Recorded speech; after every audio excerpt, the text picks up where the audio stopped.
চিংড়ি মাছ পছন্দ করে না এমন মানুষ নেই বললেই চলে। আর নদীর এই ছোট চিংড়িটা তো অসম্ভব মজা হয়। তো আজকে কিভাবে রান্না করলাম ওইটাই আপনাদের সাথে শেয়ার করব। তো চলেন শুরু করা যাক রান্নাটা। প্রথমে আমি কড়াইয়ের মধ্যে পরিমাণ মতো তেল দিয়ে একটু বেশি পরিমাণে পেঁয়াজ কুচি দিব।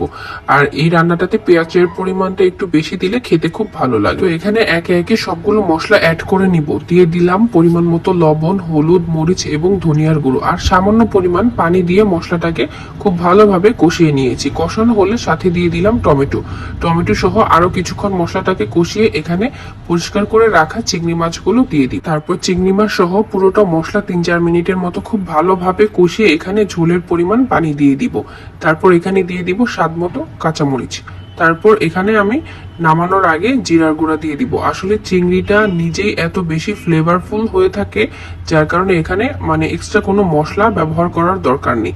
আর আমার কাছে মনে হয় চিংড়ি ভুনাটা এভাবে কম মশলায় করলেই খুব বেশি ভালো লাগে। আর এখন গরম ভাতের সাথে খাওয়ার জন্য একদমই তৈরি এটা।